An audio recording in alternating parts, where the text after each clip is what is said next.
So just a couple quick introductions from me and my colleagues here. So my name is Douglas Harrington. I am an admissions counselor here for Binghamton University.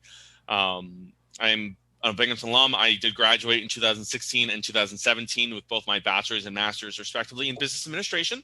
So even though I am not a Watson alum, I do work closely with the Watson College. I am their liaison, so I do work with them directly in admissions. And I've been in admissions now for about 4 years. So super excited to be here. I'm going to turn it over to my other colleagues to have them do some quick introductions, and I'll start with my colleague Craig.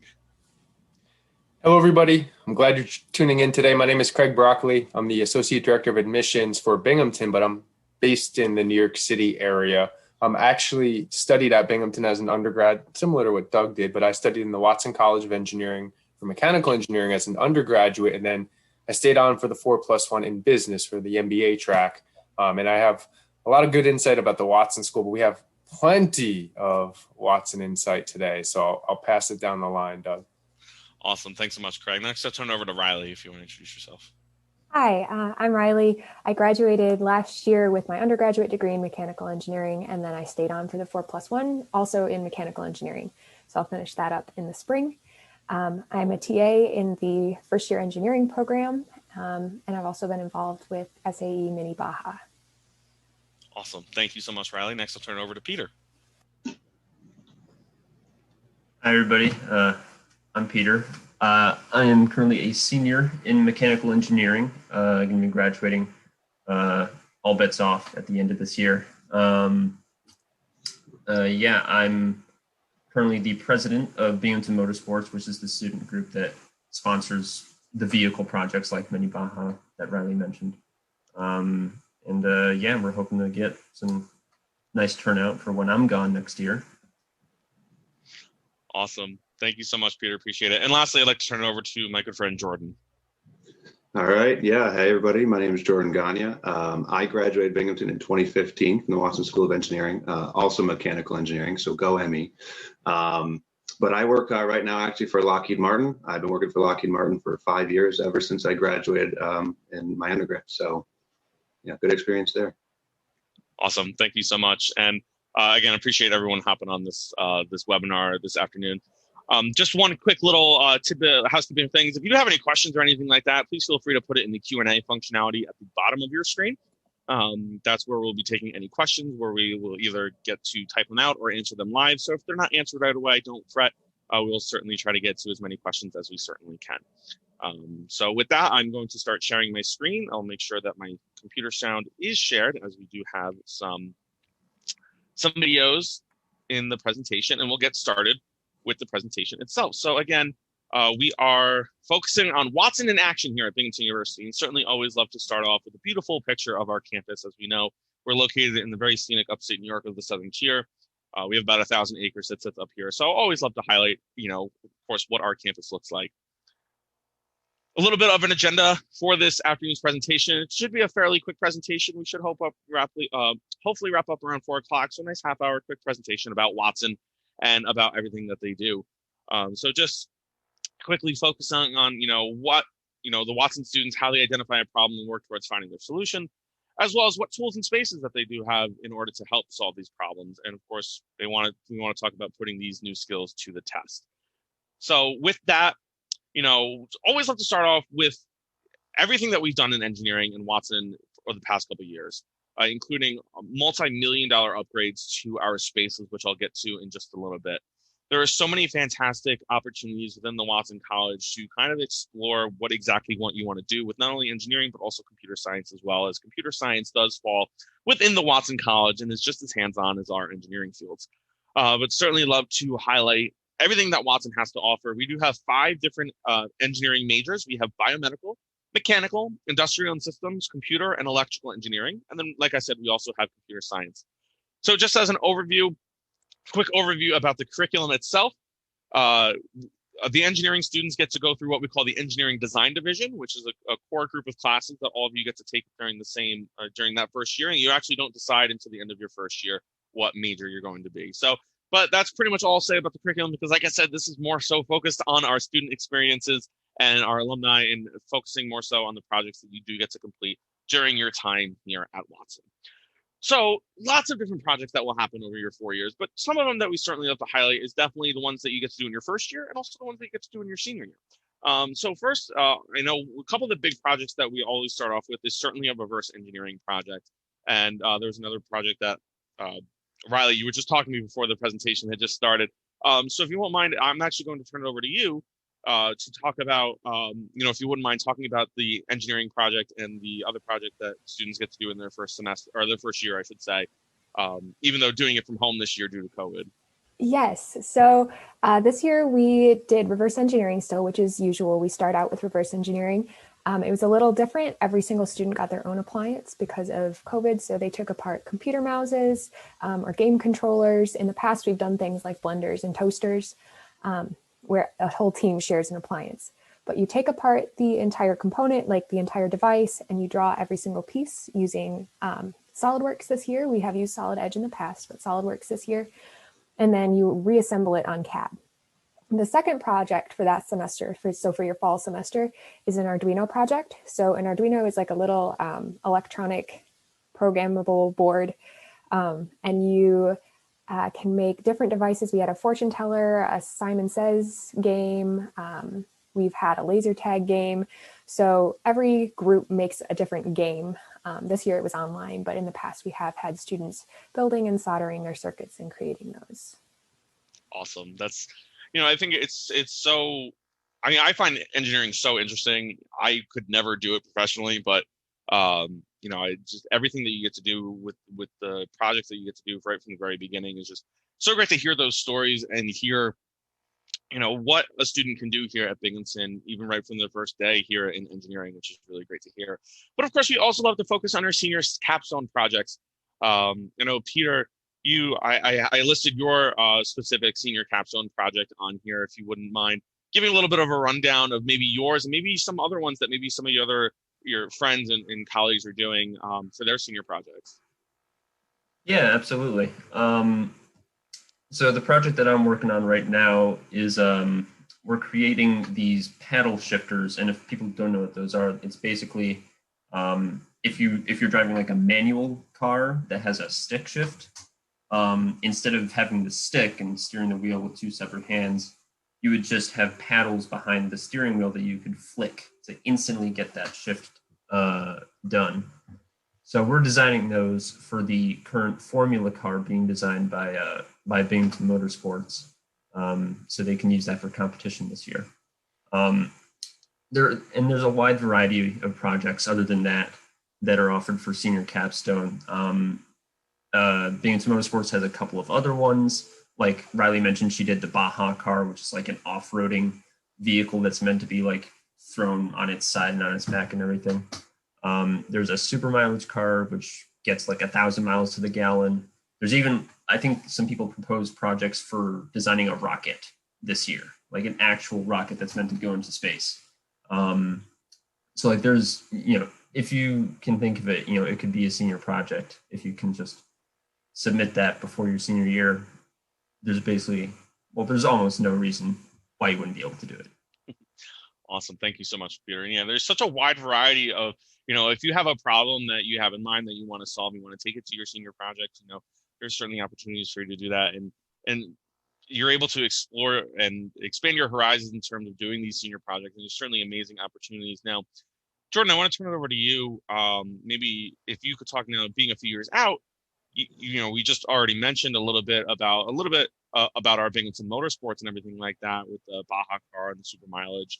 But I know when you were in school, your senior project was working on the go-kart. So maybe you could talk a little bit about, the process with that. And then what was there was a final test that you needed to complete, if I remember correctly, for that go-kart, if you want to talk about, your process with that. Yeah, for sure. So 5 years ago now, I feel old. But I did the go-kart, which was a project that we worked with an industry sponsor, Raymond Corporation. They're based out of Green, New York. And the basic, part of that project was that they supplied us with a gas-powered go-kart, and they make electrical forklifts. That's what they do. So they also supplied us with a bunch of electrical components. In our project, the project charter was basically to convert that gas-powered go-kart into an electric go-kart that meets or exceeds the performance specifications of what we were given. So the most fun part of that project, which I have to share, right, is the only way to really test and understand if you meet or exceed performance is to benchmark the performance. So we got to drive this go-kart. We actually took the go-kart up to a parking lot right on campus and set up a little course with traffic cones. We drove it around to get things like course time, right? Just average time to complete a course. We mapped out the course. So we did the same course once we converted to an electric vehicle, right? And the other cool part, which is probably even cooler, is we went to a local airport where we get a flat strip of pavement. And we did, tests to see top speed, right, acceleration, and benchmarking was the coolest thing ever. Driving a go-kart in both of those locations, I will take those memories with me forever. But the process outside of benchmarking are things that I would highlight, being 5 years out from having done it, as things that I've carried with me into industry. So you really see the full engineering life cycle for your capstone project. At least I did through the go-kart. So we had to go through things like systems requirement reviews, system design reviews, preliminary design reviews, critical design reviews. And these were things that were not just Watson specific terms. I found when I went into industry working for Lockheed Martin, these were the milestones that all of my engineering projects in real industry were also tracking towards. So that kind of real world experience, I really carried with me, and I think it's been a huge part of what's propelled me through my early career path, and I think it's going to continue to propel me forward. But anecdotally, I guess, to what you mentioned, Doug, we had some really cool benchmark results. So at the end of the day, I will share, I had to look this up before this meeting, but our gas-powered go-kart, two key things were top speed acceleration. So our top speed for that was about 24 miles per hour, and we got there in about 10 seconds, 0 to 20. The electric version, 0 to 20 took us about, I think, 2.5 seconds, no, 4 seconds. I gotta look that up. It was less than 5 seconds. And our top speed was actually 52 miles an hour. And you have not lived until you've driven down an airport strip at 52 miles an hour in a go-kart. So it's a great time. Remind me to ask you after this meeting how you got that airstrip reserved. Oh, absolutely. I probably still have the contact, so certainly, yeah. I was about to say, I saw Peter and Riley's faces light up when you mentioned going down the airstrip. So that's something we've been dreaming of doing with the Formula car since we started, because like we don't know how fast it goes. We don't have enough space. Yeah, right. Yeah, we have a lot of, part of the project is really reaching out to everybody in the local community. So in this case, we reached out to, I believe it's Tri-Cities Airport, which is a small local airport. But reaching out to them and the external stakeholders, reaching out to our industry sponsors. I mean, being able to interface with customers and external people that are outside of the Watson bubble. I mean, that's the type of experiences that you're going to carry with you, because that's what we do in industry. So I will always cherish that. And I think that's really given me a big head start when I went into industry. So. Awesome. Thank you so much for sharing that. I appreciate it. And next, I'm actually going to show a quick video of one of our senior capstone projects that was a few years ago at this point. As long as the video loads appropriately, there it goes. So it's a quick video showcasing, one of our employees on campus as well.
course, just one example of some of the amazing senior projects and projects that you can have here at Binghamton. Now, of course, we focus on the different types of projects and the ideas that our students have. Of course, a big part is where are you going to be able to complete these projects, right?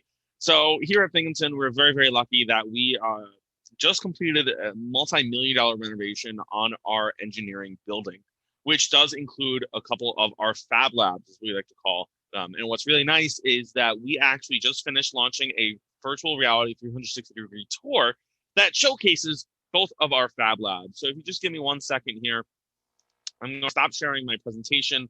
And Riley and Peter, I might rely on you to kind of walk us through what you see in the Fab Labs here. We were supposed to have another member jump on today, but unfortunately, he couldn't make it anymore. So I'm gonna, if that's okay, rely on you two, just to kind of see, you've been in these labs. And O'Reilly, you were talking about you've been in these labs so much recently working on your senior project.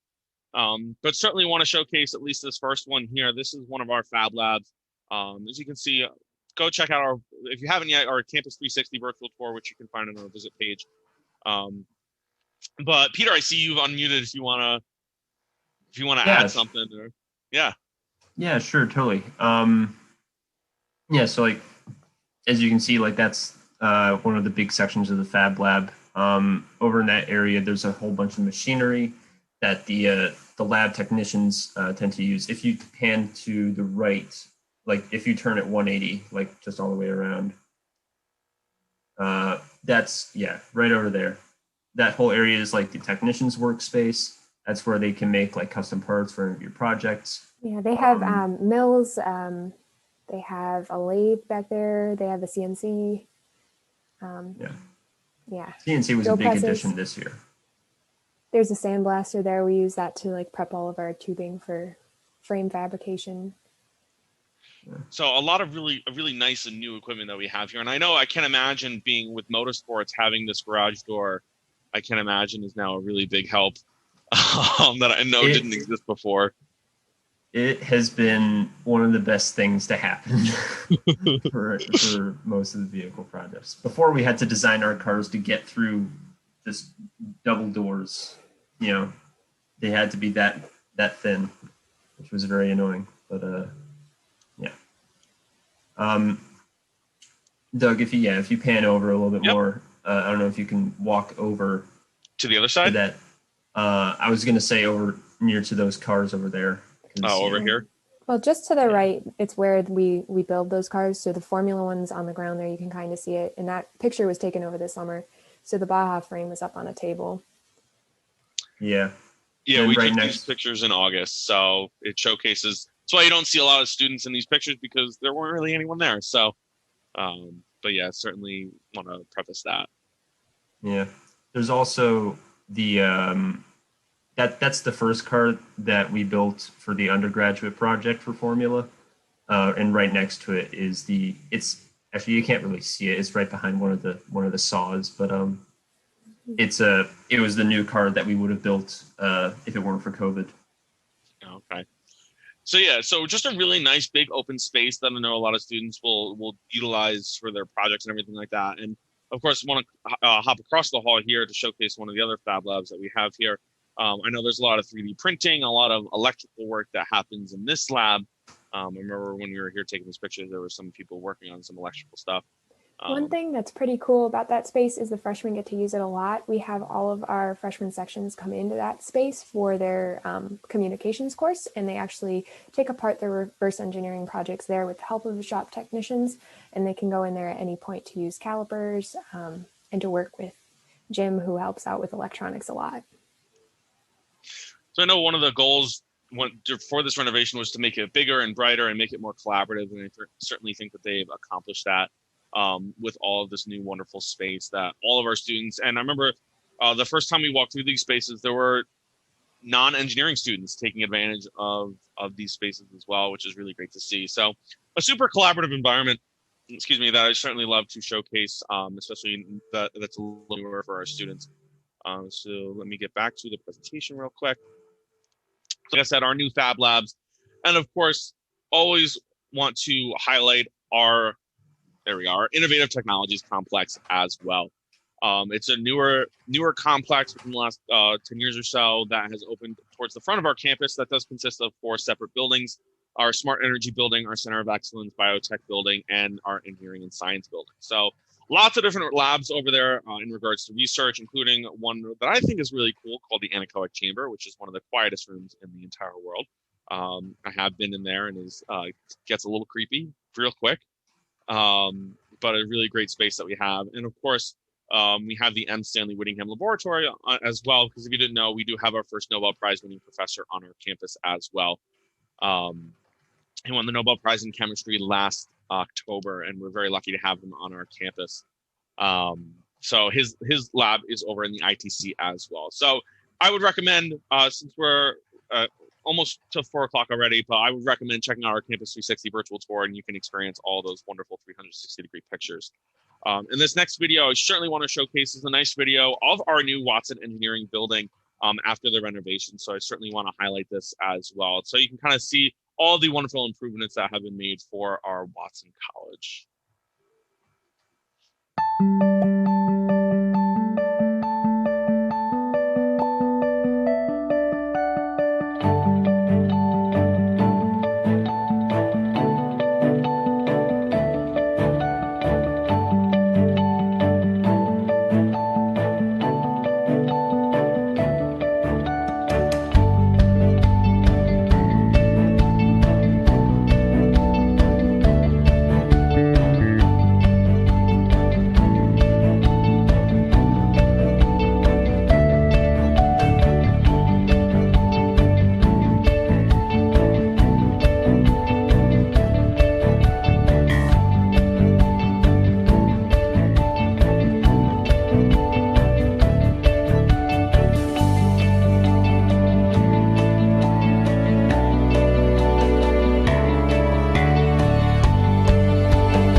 So I was really excited to see the completion of the Watson College a renovation that just finished up not too long ago. It's absolutely beautiful on the inside. We were one of the first people to take a tour of it, and it's really great to see. So moving on, certainly love to talk about our Watson Competes and our different competition teams that we have throughout the university.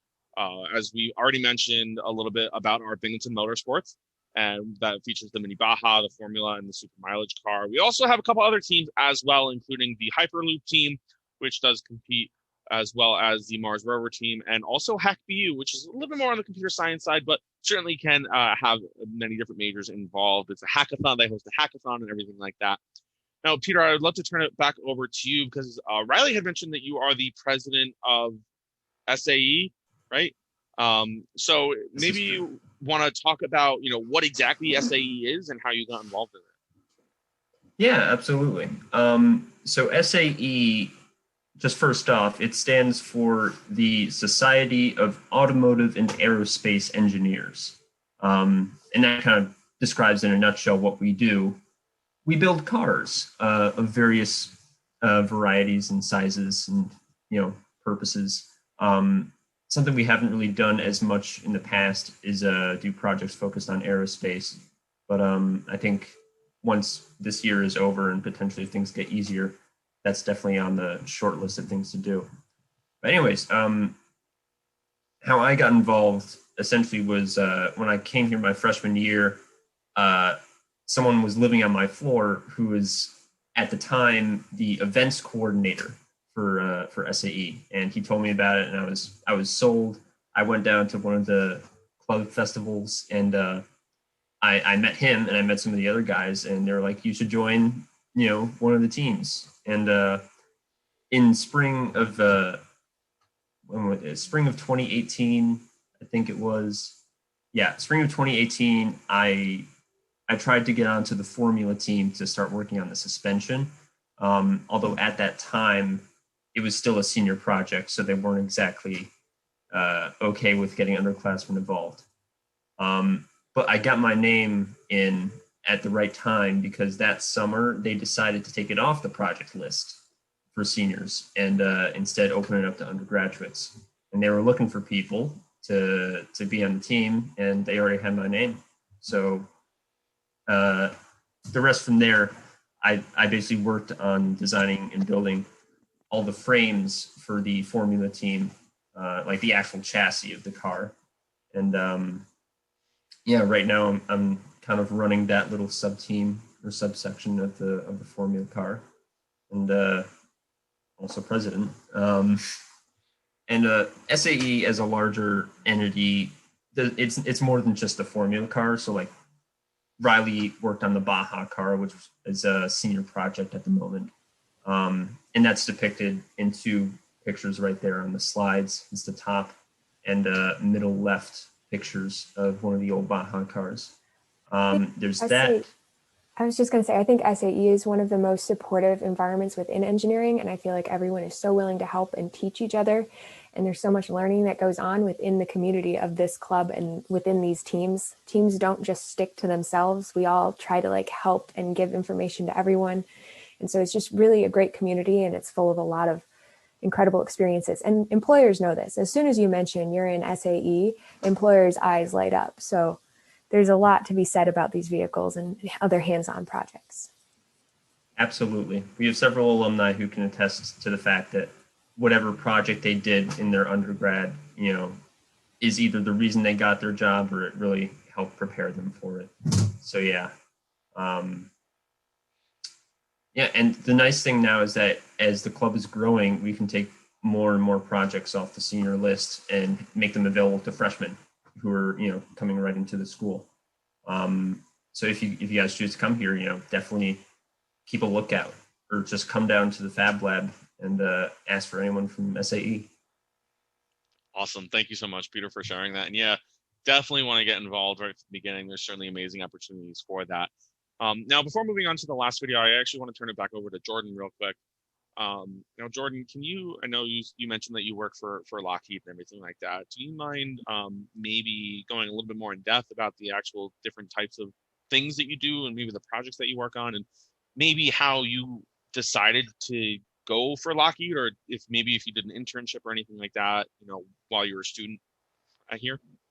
Yeah, absolutely. So I actually, like I said, Owego, New York is the facility I started at right out of college. I started on a contract job, probably more out of necessity than anything else.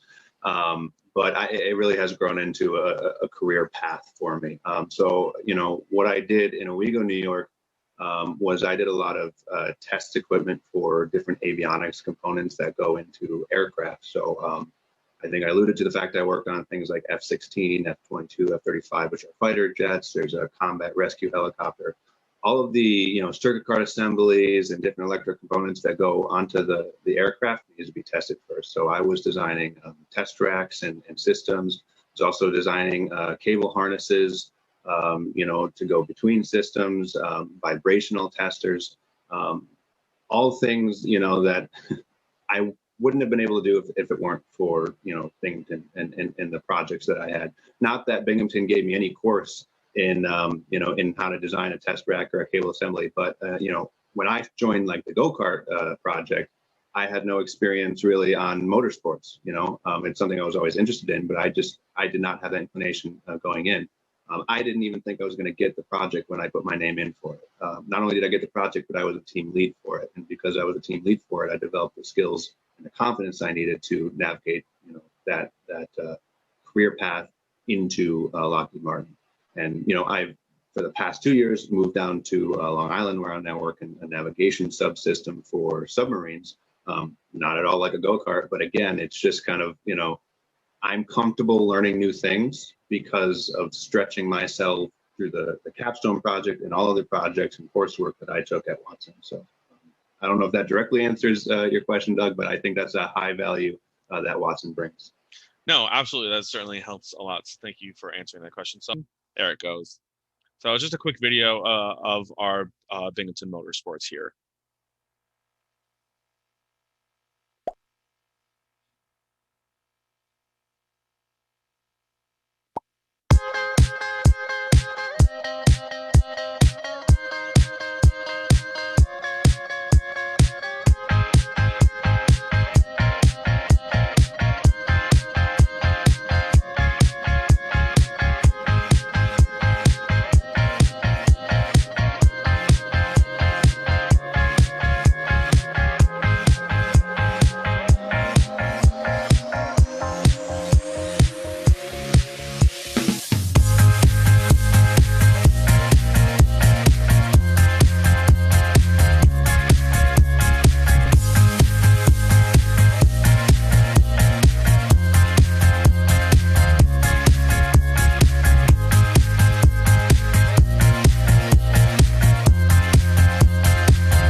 So it's just a quick video, like I said, about the motorsports that we have here. But that kind of wraps up the main portion of the presentation. I'd love to bring Craig back in. I know he's been handling all this stuff on the back end with the Q&A. So I appreciate all the questions and answers that you've been, or the questions that you've been putting in. I hope people have enjoyed the presentation. But I'd like to turn it over to Craig to see what kind of questions that we got maybe for some of our panelists that we have. Yes, and first off, let me just preface with, and I think this was great. Thank you, Doug. Thank you, panelists, for being here. And one, I mean, the Watson College of Engineering has 5 engineering majors plus computer science. And so some of those good questions come in.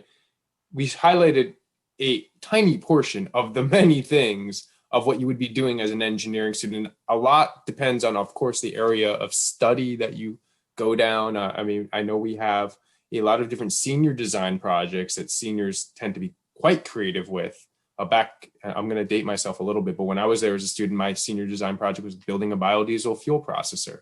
It was a student proposed project that electrical engineers and mechanical engineers all worked on, and we had some environmental studies students help us with the consulting part of that, which is where you'll start to see the true value at Binghamton. We have an engineering college within a huge university that has a liberal arts core. That there tends to be a lot of flexibility, which let me lead into some of our questions here.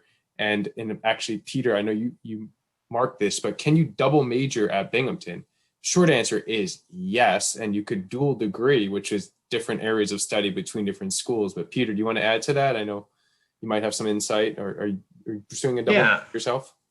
I'm not, but I looked heavily into doing it during my freshman year because well, another side of my life is music. I'm a violinist on the side, and I was looking into doing a double major in music performance. And to kind of kill 2 birds with 1 stone, I noticed someone else asked if the Binghamton website is a good resource for asking about major stuff. It definitely is, because I was able to plan out my entire 4-year schedule for both majors. If I were to choose that, just based on the course recommendations on the Binghamton website and the Watson major website in specific. I'd say double majoring is something that definitely depends on which engineering discipline you go into, because when I did all the scheduling and stuff, I would have had to take like 27 credits a semester if I did both music and mechanical engineering, which I wasn't very interested in doing. But yeah, I'd say it's definitely not impossible. I know someone else did it with computer science and music performance. I know someone is doing a minor in economics on the formula team who's also in mechanical engineering. You know, there's a wide range of possibilities there. I think it's a lot more feasible to minor alongside of an engineering degree because the course load is so much. Like all of our courses are 3 credits a piece instead of 4. So you're in normally 1 extra course than like say someone in Harper because of just the way the degrees are structured. So it's very feasible to minor. I minored in sustainability, which was a great program to go through. But yeah. Yeah, that's an excellent new minor within the Watson College, sustainable engineering, which is the world needs a lot of help there. And Riley, if you just stay on for just a second here, with a question came in is, how does the 4+1 work? And I'll start quickly with this just sort of time frame. And Riley, I would like to, if you could add your insight on how you selected the one you wanted to do. Do not worry about which 4+1 master's degree basically that you want at this stage. Right now, if you're coming into Binghamton as a first-year student, that's your priority, that's your focus. Come in and study and do well on whatever path you decide to pick. By that, in engineering, within your first year, you pick which area of study you want. Now, it's good to have in the back of your mind that you might want to go on and get a master's degree, especially an accelerated one. You would apply for those, generally speaking, your junior year. Sophomore year is a good time to start talking to the advisors at the graduate level about what would make the most sense. So personally, as I mentioned, I stayed and I did the 4+1 in business. So I was working with the School of Management advisors and applying for that. Riley, I know you picked engineering as your continuation. You want to share some insight on why you picked that one and how you did it? Yeah. Well, I just always loved the design and manufacturing side of things. So there are different concentrations within the mechanical engineering +1 track. And I believe there are concentrations within all of the +1 tracks for engineering. But design and manufacturing really just like called to me. I love doing that in my past internships, and that's what I wanted to pursue as a career. So in your junior year, you apply. If your GPA, I'm not sure what the cutoff is, but you have to have a certain GPA in order to have an automatic admission into the program. If you have a little bit lower GPA, you can still apply, but you have to like get a couple signatures and prove yourself as a student. And then below a certain point, we don't allow people to be automatically accepted to the +1 program, but you are eligible to take the GRE and reapply to like a 2-year master's program at Binghamton. In the +1 program, so your senior year, you can take 3 classes that count towards, so double count. They count towards your electives in your senior year, and they also count towards your graduate degree. So finishing up your senior year, you have 3 500 level courses under your belt, so you have a little bit more experience, and you get to pay undergraduate tuition on those 3 courses. So it's a great deal all around. Yeah, certainly a very efficient way of approaching that master's degree. And I know some of you had expressed interest in aerospace engineering or possibly another discipline within engineering that we might not specialize in at Binghamton. And that actually is a different pathway, but many students at Binghamton would consider that, meaning they might go elsewhere for that advanced degree, master's or PhD in a specific discipline. Binghamton ends up being an amazing platform for that. A lot of my good friends did go elsewhere, but those of you should probably know at this point, engineering, NCS, no matter how you look at it, is an incredibly high demand field. You're going to be confronted with those 2 really good options of a job offer, if you're doing things right, and maybe a grad school offer if you're out there applying. That's a good fork in the road to have, which ties into this question that says, are there many internships? And again, I'll start with this, that, yeah, there are many, but these are our students at Binghamton are out there self-pursuing these internships all over the world, frankly, but heavily concentrated in the New York area. A lot of the big firms are located in the New York area. They often are looking at Binghamton as a source for really good, talented students. And that's how you have that good fork in the road at the end of the day, where you have that job offer, which oftentimes comes from your internships that you did over your 4 years at Binghamton. And then likely if you're thinking about grad school, that grad offer. So did anybody do any internships they want to shed some light on? I could talk about mine, but you're more up to date, all of you. So I'll let you do that. I'd love to share. I'm so thankful for Binghamton and how they got me my internships. So my sophomore year, the Career and Alumni Connections office brought in Portsmouth Naval Shipyard. They're located in Kittery, Maine. And I attended a session with them, met a recruiter there, applied, and then the following summer I was hired on as an intern. So I lived up in Maine for 1 summer, and I worked on the nuclear submarines. So those were the Virginia and Los Angeles class boats. And then the next summer I traveled with the Society of Women Engineers to the SWE conference. So during my junior year, so they paid for my trip, my flight and everything out to Minnesota. And I spoke to John Deere there and got hired as an intern for them. So I interned for them down in Georgia after my junior year, and then I interned again with them after my senior year. So there are a lot of opportunities, and Binghamton does a great job at getting other companies to reach out, not only within New York State. So there's a lot in New York State, but also outside of New York State. And Jordan, did you intern first with Lockheed, and is that what ended up being your job offer? No, actually, I did not intern with Lockheed Martin. It was totally based on a momentary need, but I was going to chime in because actually I know one of my friends that actually did the go-kart project with me. He was part of the team that would go to colleges to recruit.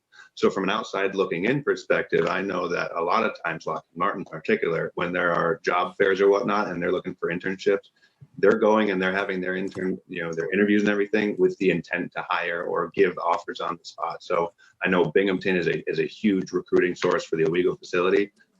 So if you're interested in Lockheed Martin or any kind of defense contractor, they a lot of times will go and look for intent to hire. So you could walk into a job fair and come out with an internship right there. So. And a lot of those of you may be tuning in from New York City, where I live, where you see all those hybrid electric buses. Those are designed and built by BAe Systems. I know it's a competitor of some senses to Lockheed, but right down the road too, where you see a lot of that overlap. That's happening in the Binghamton area. IBM, the big multinational corporation these days, whereas started in the Binghamton area. They still have some offices there, but we use a lot of those old facilities. By we, I mean a lot of startup engineering and design firms use a lot of those old facilities for many different new innovations these days, particularly energy storage, battery storage, electricity storage through batteries, which they're always looking for Binghamton students to bring in the talent on the internship level. All right, there's a question, and I'm going to throw it back to you as students and former students. The permission to use the lab and workshop space for personal projects, is that a possibility to your knowledge today?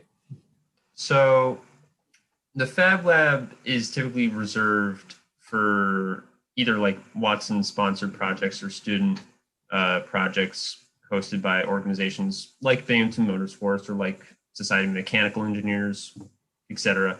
Although the shop technicians are very friendly people, and they will definitely, if you have something that maybe like, I know a lot of my friends in the past have made like little pieces of welded metal art for, significant others, family, using the stuff inside of the Fab Lab, and they're totally open to stuff like that. I think if you're looking to like do car repairs inside of the shop for your own car, maybe that's something else. But yeah, if it's a cool project, then I think they'd definitely be on board. Yeah, and I think that gets into the core of like the Binghamton student mindset. We have really bright students, very driven students, incredibly curious students, but they're also pretty scrappy and innovative, and I'd say savvy, right? If you have a personal project that you're really passionate about, get a few other students passionate about it too. Maybe get some seniors passionate about it. Make that a senior project. You can self-propose. A lot of students will self-propose senior projects. And this is how you do it as a Binghamton student. That's how you go out there in that real world, the working world, and can create waves in the industry that you enter because you understand how to work through those dynamics. So in these cases, yes, Binghamton University has a whole lot of resources, and we have a lot of talented students who understand how to utilize those resources. All right, I did see a question come through about which fields majors have the highest percentage of students. Is there a list with these statistics? There isn't. If we did, it would be wrong instantly after each year. It changes. So I would say to those of you thinking about what you might want to do, don't pick a school based on what most people would do at that school, because that is probably highly variable every year. So of the 5 engineering majors and then plus computer science, there tends to be some level of continuity where mechanical engineering is one of the larger ones. Electrical engineering is also pretty big. These are very old historic programs, so they tend to have a lot of flexibility and popularity. Biomedical engineering didn't exist 30 years ago. It became bioengineering at Binghamton first, and then became biomedical engineering because the industry wanted that. And that is a very quickly growing field. Computer science has been on the rise lately. We don't reserve set spots, right? If all of a sudden every single student picked a particular discipline, Well, yeah, then we're out there bringing on new faculty to help build out that program in that interest. But we kind of have a general idea of what the student interests are. And yes, you can go between them if you decided that you picked one and you changed your mind and want to do another. The Watson Advising Office will work with you on the realistic pathways there. And the question came in, is computer science a prestigious program at Watson? No, we actually don't care about it. No, here's the thing. Look, computer science, for what it's worth, these days is probably the highest paying job field out of Binghamton. That doesn't really matter in the long run if you don't like it. So prestige has very little to do with your success there. But let me be clear, we're a public university at Binghamton, meaning we do a lot of things based on what the world needs help in, right? If we're not actually able to solve some of these bigger problems, particularly as a public research university, if we're not actually providing pathways, successful pathways for our students, we don't have the money to keep those programs, right? We don't sit on a large endowment that we're just artificially funding programs for the sake of them existing for the future sake, right? So prestige to us doesn't matter. We don't need to be prestigious. We need to be good at what we do. And that's why public universities keep things around that they're good at. And in fact, what the world needs help in. CS is certainly a high demand field. No matter what CS program you look at, I would not worry about the school. I'd worry about, is the school a good fit for you? Because if you don't do well in that program, doesn't matter what the prestige of that program is, you're probably not that good statistic at the end of the day. Really good question. I'm not picking apart that question, but I want you to think outside the box here.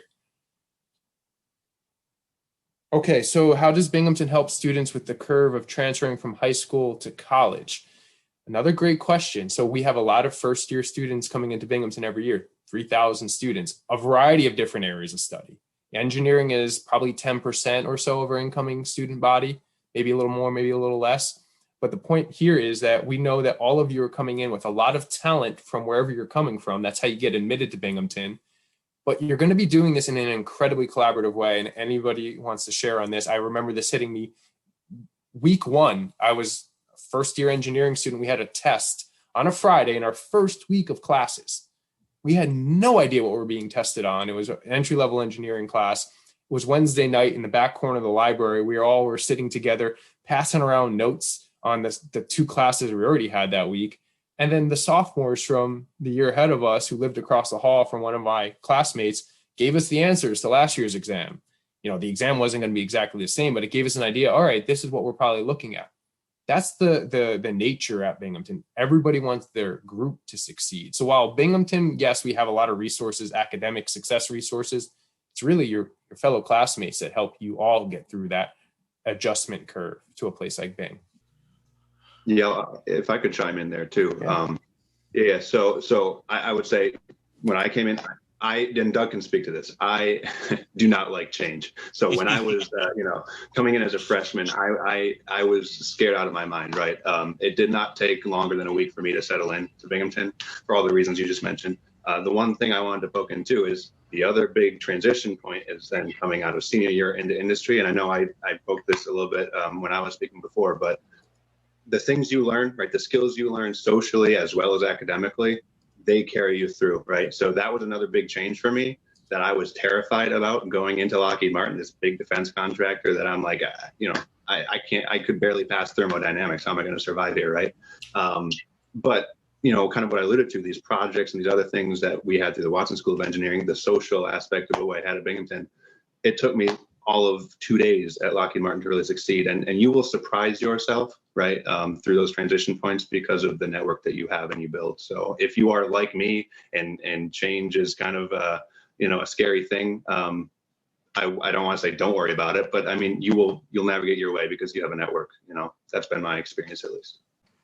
If I could pop in there as well, I think, there's definitely a unique type of camaraderie between engineering students, especially at Binghamton University. Kind of like Craig said, there would be nights where I'm studying with like a group of like 4 or 5 other people who have no idea what's going on for the test that's going to be happening the next day, and then thankfully because of And that's kind of one of the nice things about being in a club like SAE is that there are people from every year in the major that you can talk to. Like I would ask my friends who are a year ahead of me, like, how did you prepare for this test? Or, did this project turn out as good as you expected? There's definitely a lot of that goes around. And to kind of speak to camaraderie and also answer one of the other questions that I noticed popped up. My best friend from high school, who also goes here, happens to be the president of the MSA, which is the Muslim Student Association here on campus. His name is Mahmoud Al-Mahdi. He just send him an email if you're going to come here. Like he's the guy you want to talk to. Yeah, I mean, I thank you for adding in there. That's the beauty, again, of being at Binghamton, is that there's 450 clubs and organizations, which I know we were speaking a lot about the Watson College offerings, but that's the benefit of being at a university, and particularly a public university, where diversity isn't this thing we're trying to make up out of thin air. It's built into the 40,000 students who apply to Binghamton. We have students who come in from 100 plus countries, all 50 states, some of the best and brightest from New York. As many of you know this, New York itself, because of the metro New York City area, is one of the most diverse areas you're ever going to see in this world. That's built into Binghamton. And that is why we have so many different offerings. So it's irrespective of the major you pick, it's more about the university you pick here. And that's your team. That's your network. You tend to mirror the world just by being a student here. Good add in there, Peter. Go ahead, Riley. I just wanted to say that the people in the community, that it just feels like home at Binghamton, is what made me choose this school. If I could say, like, when I was deciding, I was between Binghamton and RPI, and despite RPI's like prestige, like that was mentioned before, despite all of that, I went with Binghamton because there was a community, because you walked on campus and people made eye contact with you and said, like, how are you doing? Like, it was just a friendly, homey environment where I didn't feel that at other universities. So if you're coming in as a freshman and you're nervous about the situation, it's just really a great environment, and pretty much everyone is wonderful. All right. Thank you so much to all of our panelists. Looks like we've just wrapped up all of our questions. So thank you for everyone for sticking on. Thank you, panelists, for all the insight that you were able to provide during the presentation, and for sticking on longer than I told you that you had to. So I appreciate that, and all the questions that you were able to answer. Thank you, Craig, for leading that Q&A and answering everything on the back end. To all of our prospective students out there, I really appreciate you sticking on and attending this presentation. If you do have any other further questions in regards to Watson or engineering or anything like that, please feel free to reach out to our office directly to myself, Craig, or our office in general. I know I had our contact information at the end there. I think Craig is about to put some more in the chat. Looks like he is typing, so it's certainly possible. Yep. So please feel free to reach out to our office. I'll give it a second or two for folks to write the information down. I'll also put my email in the chat as well if you want to email me directly. Like I said, I do work directly with our Watson College. I am their liaison, so I do handle. I know there's a couple transfer students on the call, so if you have transfer-specific questions, I do work directly with them as well. So again, thank you so much for all of you for attending. Thank you, panelists, for again your amazing insight and your great answers to your questions. I do appreciate it. And to whoever's tuning in tonight, have a good rest of your day, whether if it's morning, evening, afternoon for you, whatever it might be. Please enjoy the rest of your Saturday. So again, thank you so much for attending, and stay safe and have a great rest of your day. So.